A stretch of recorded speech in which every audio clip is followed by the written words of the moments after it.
I'm at a loss for words, guys. I don't even like. What did we just witness? UFC 293.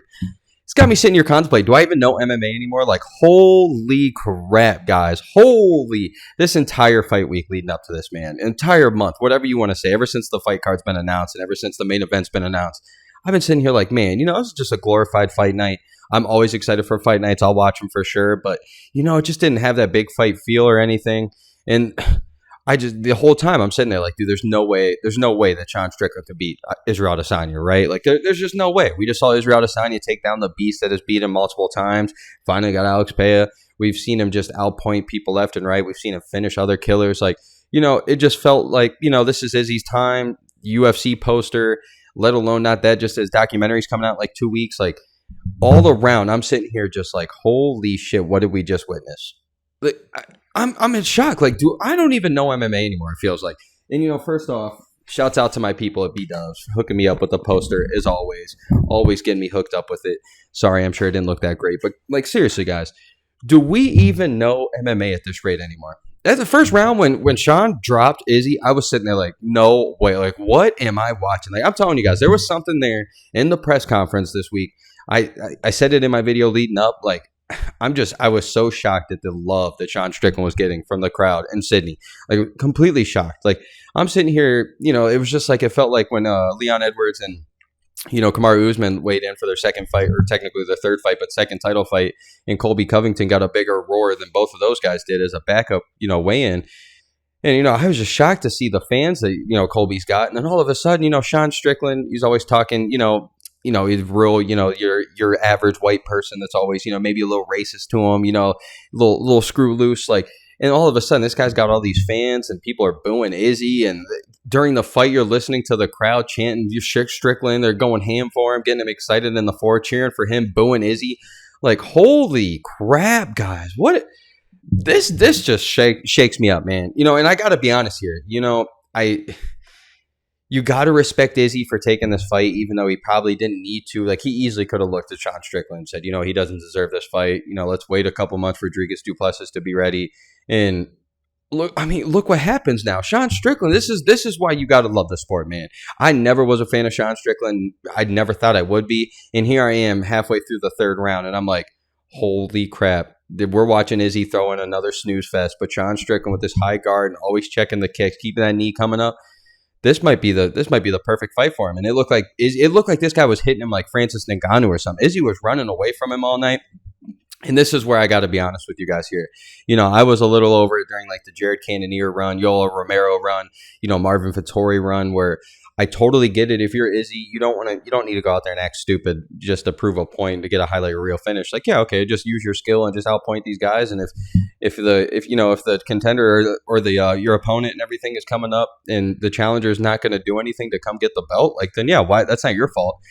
But then he goes out there and does it to Alex Pereira, and then here we are tonight. And man, I never want to hear these middleweight GOAT talks ever again.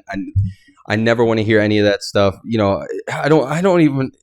I'm so over Izzy. That's my thing too. I can't be mad at him. It's not his fault. If you guys are mad at him tonight saying he looked off or whatever, that's because of Sean Strickland's defense, which, when you're watching Sean Strickland fights, they're always amazing. But when he's fighting guys like Abus or Marvin Vettori or Jared Cannonier or all these guys that he's fighting, it makes more sense. Shorter guys, maybe not as technical as Izzy, not as great as strikers, maybe looking to mix it up a little bit for, grappling, getting the clinch work going, some takedowns, some fence work.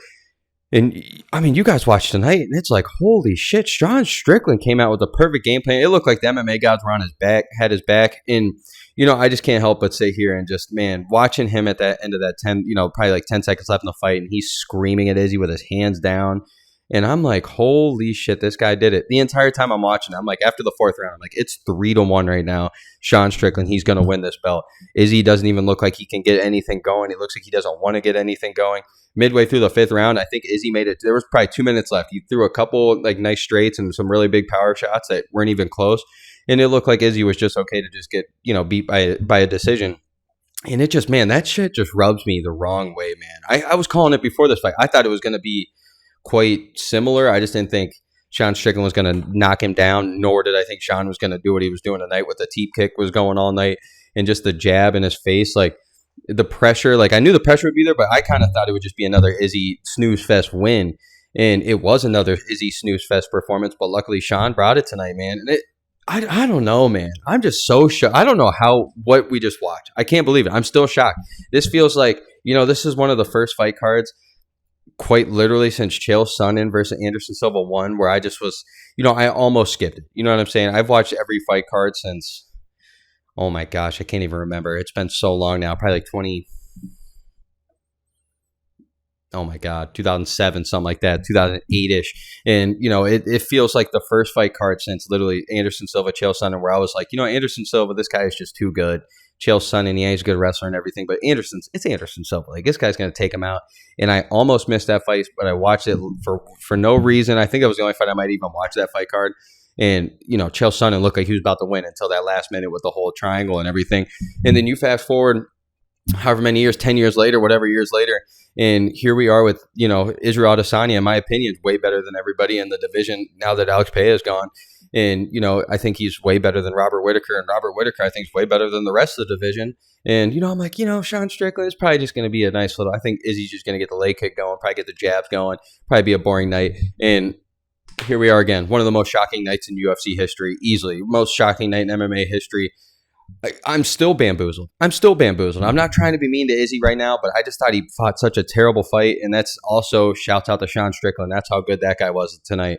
But, oh my God, guys, I'm still in shock. You guys are going to have to wake me up here for real. But, I mean, it's not even worth talking about anything else on the card. It was sad to see Tai Tuivasa lose. It would have been cool to see a Shuey, but you got to shout out to Alexander Volkov for doing the damn thing.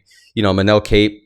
I thought he looked good, pretty good or whatever. But, I mean, shouts out to Felipe Dos Santos. I thought he was, honestly, now that Sean Strickland went and took all that, if Izzy would have won just a boring decision, I think we're talking Felipe Dos Santos might be like the star of the night. But, he's getting the back burner now. Maybe not even really getting talked about. But that dude, great performance. Shouts out to Tyson Pedro, great performance. Justin Tava, some phenomenal performances for both of them.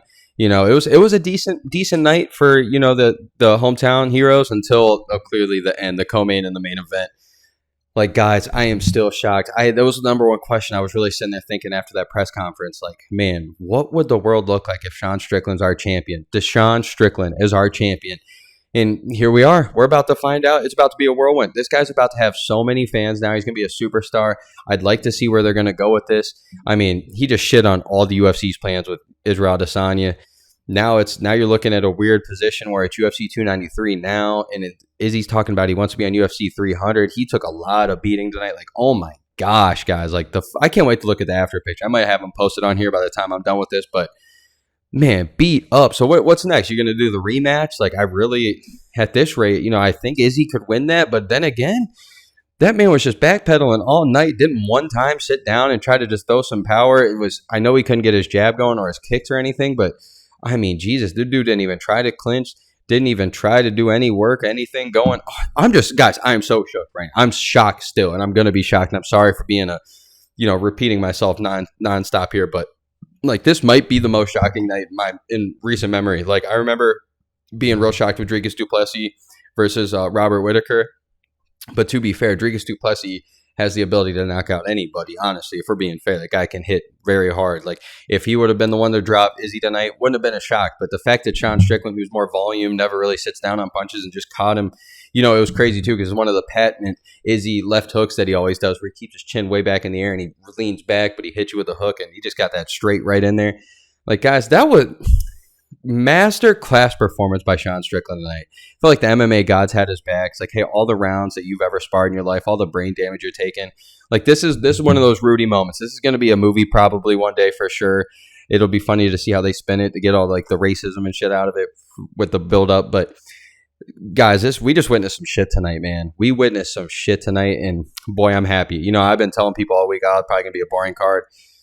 That one fight right there was worth $80 or whatever you guys spent. Luckily, I went to B-Dubs and spent about $40 on a bill. Still spent half of it, but guys, I am absolute shocked. I'm sure I'll talk more about it later, but it's 2 a.m. right now, and I just wanted to get this video up. So, man, as always, your boy Steven Moustaris, the MMA Short Show.